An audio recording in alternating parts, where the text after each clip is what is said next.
Today we'll talk about the privacy and security threat models and mitigation strategies of another underrepresented population of online users, namely older adults. This is the work that we conducted together with wonderful colleagues from various institutions. So probably most of you know that prior work has found that older adults often express very fine-grained and very heterogeneous concerns about privacy and security. And due to limited technical literacy and experience, as well as declining physical and mental abilities, older adults can be less aware and therefore more susceptible to those privacy and security risks. However, for some reason, older adults are still underrepresented in privacy and security research. So to fill that gap, our research goal was to inform the design of effective systems that would empower older adults to make informed decisions, to have better control over their personal data, and to maintain better security practices online. So to this end, we conducted semi-structured interviews with 46 English-speaking older adults recruited among inhabitants of senior facilities, residences for seniors, as well as members of senior centers in San Francisco Bay Area. We screened out individuals that had severe cognitive impairments, the eventual sample of our participants was comprised of people of age between 65 and 95 years old. More than half lived alone, most in independent mainstream housing. 80% had neither hard nor informal caregivers, and the majority were well educated. However, they were diverse in terms of income, health, and technology experience. Using thematic analysis, we identified some common security and privacy concerns and their threat models, older adults' threat models, risk mitigation and data management strategies, usability issue with the currently deployed protection mechanisms, their learning and troubleshooting approaches, and misconceptions about security and privacy. We found that for the most part, the threat models and associated misconceptions that came up during our interviews were quite similar to what has been found for general population, anticipating the question, what is different? And you can find the detailed report on those matters in the paper. For the sake of time in this presentation, I will focus only on a couple of issues that look different for older adults. So starting from the threat models. The first issue that we identified was information collection in senior care.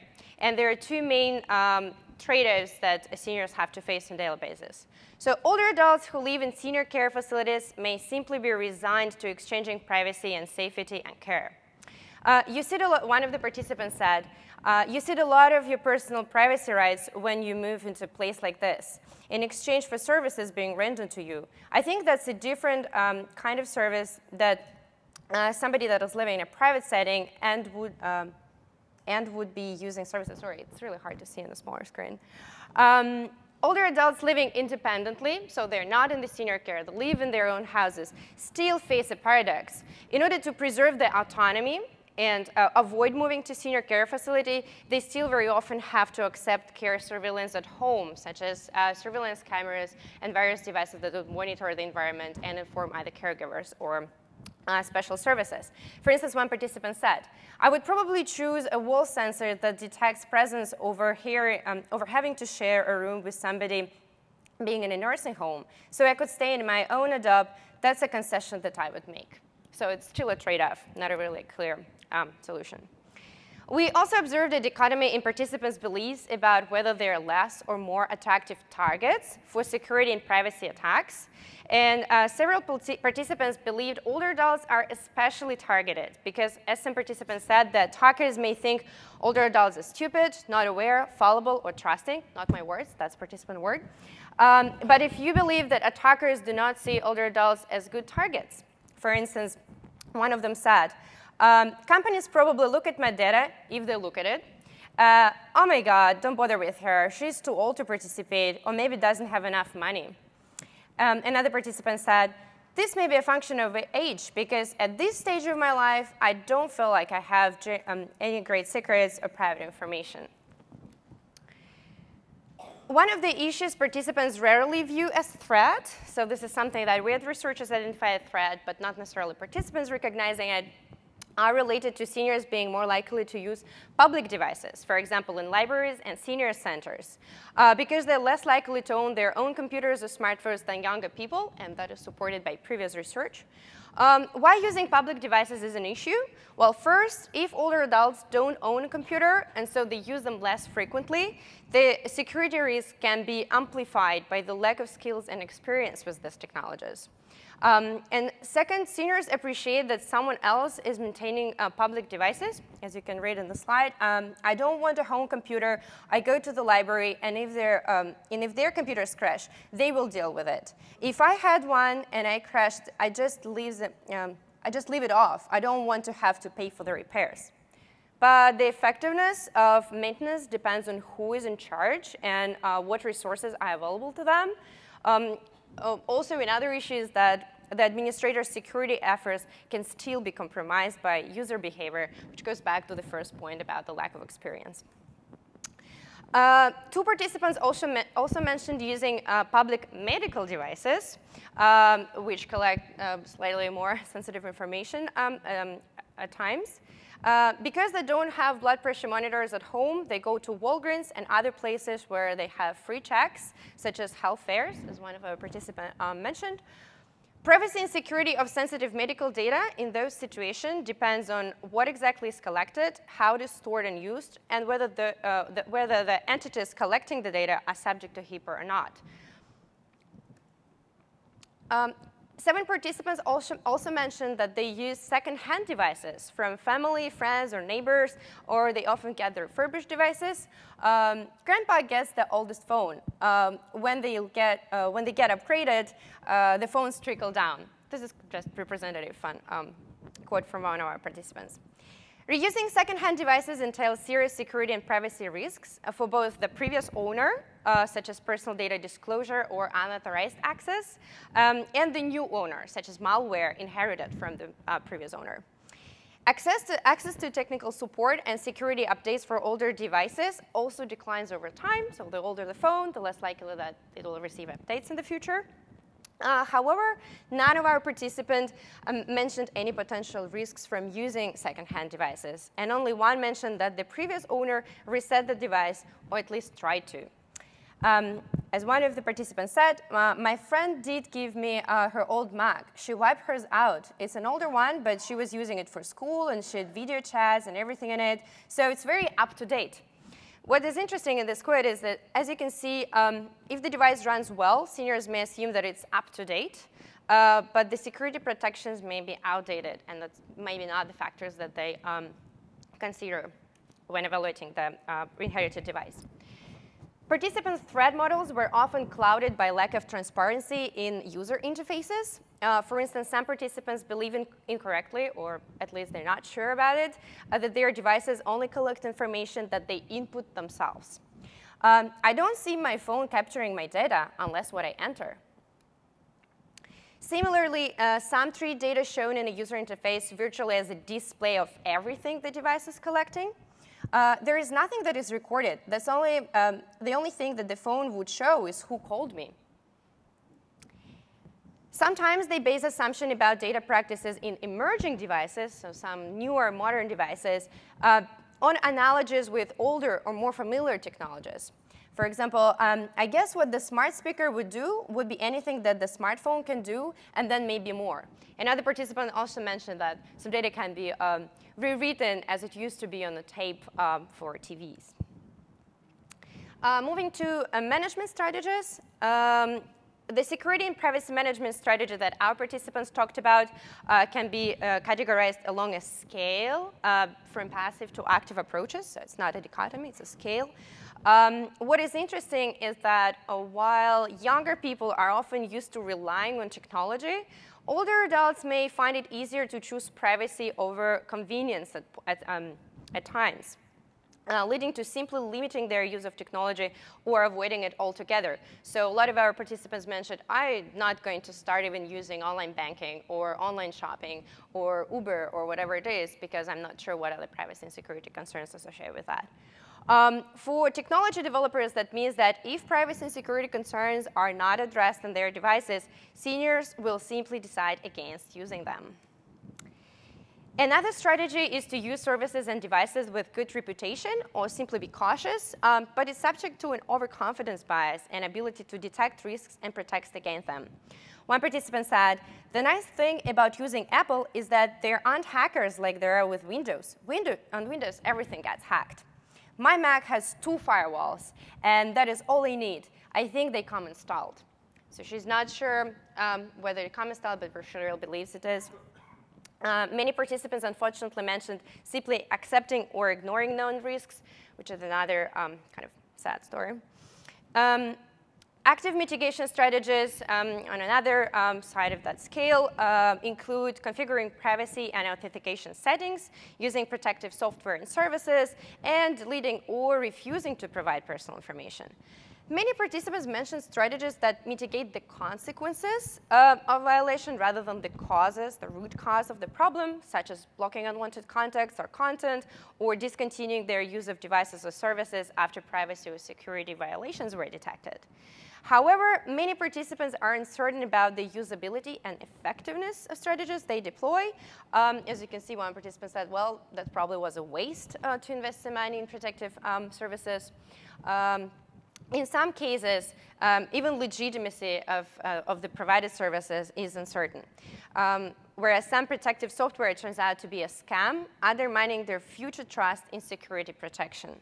For example, one participant told us a story how she got a call about an illegitimate activity going on in her account, and that the person who was calling her offered to purchase a service that turned out to be a scam. Delegation of security maintenance is common among the general population, as most of us know, but prior findings suggest it may occur more frequently, or at least even more frequently, among senior users. Older adults in our study most frequently looked for help from the service provider, the device manufacturer, or the store vendor. Some found those measures quite effective, but others were frustrated by the time or difficulty involved in getting help. For instance, going to a physical store may involve long trips or on transit or waits at the store, which may be especially difficult for a person with physical declines. Phone helplines can be difficult for the hard of hearing, which is also a common issue among older adults.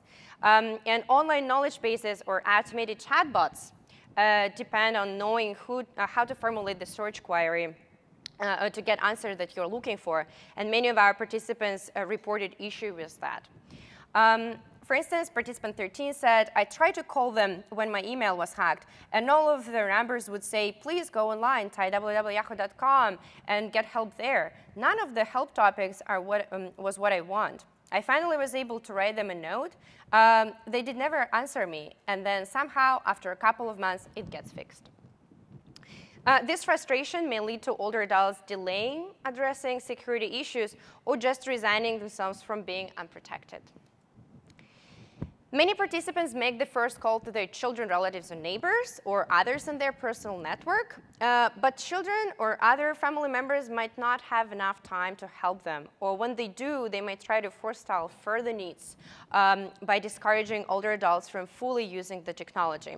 One participant said, it's called Touch ID. Yeah, I think I've heard of that, but my son didn't sign me up for that. So she's aware of this functionality, like an additional lock screen, but because she usually relies on her son to configure it, she didn't even try to adapt it on her own, although she's aware of it. Several participants also mentioned computer experts that frequently call for help. Some of these volunteers are elderly themselves. They just live in the same residence or go to the same senior center. And while participants may trust them because, as one participant said, the guy has a PhD, he taught, the technical skills of such experts are often unclear. Relying on others also reduces their motivation to learn themselves how to stay safe online. You have someone that will come and help. And if you have a problem with your computer, I don't have to know that much about it. So if you rely on someone, maybe you don't really need to spend your time. A small number of participants may first try to set up the device or solve the problem or configure some security setting themselves, successfully or not, or try to find the instructions online, but they're not always clear. As you can see in the quote, it's just too complex for older adults to understand. Regarding the sources of information about risks, where do people learn about privacy and security risks, news media is a common source. However, news stories can often just scare older adults, leaving them without a clear sense of what to do. So providing some additional advice would be really helpful. As one participant said, I read in the paper that there are these search engines, and they can get into computers, especially through Wi-Fi. So I have Wi-Fi turned off. That is not clear what is exactly the threat model here, and the mitigation strategy doesn't seem to be effective either. Another source of information about risks and mitigations is materials, classes, and lectures. And generally, participants do find those beneficial. But some noted that it's hard to know if the classes are at the level that you need, or find those classes too difficult for their level of experience. In some cases, participants didn't make the connection between the lecture content and the consequences to their personal data, to their personal experiences online.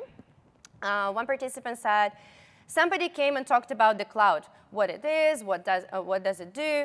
I thought, I don't need all this. I just look things up and send a few emails. I don't care about anything else.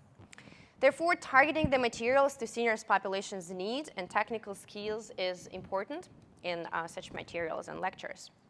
So to wrap up, future large-scale studies are called to quantify some of the intriguing patterns that turned out in our qualitative results, because we had only 46 participants, and we cannot really tell how common is this issue among others.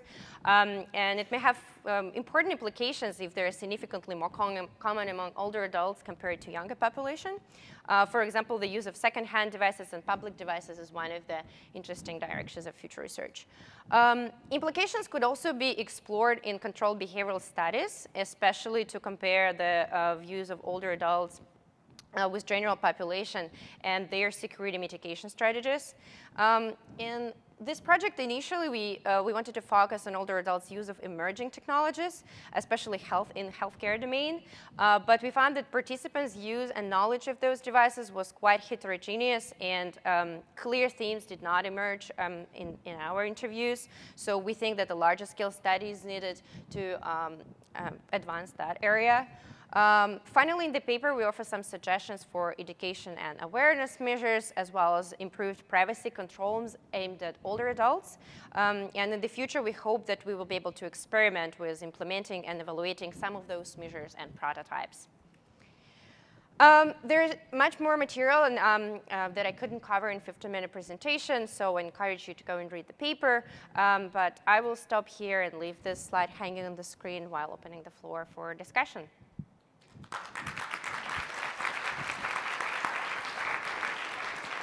Thank you. So, time for questions. We've got one.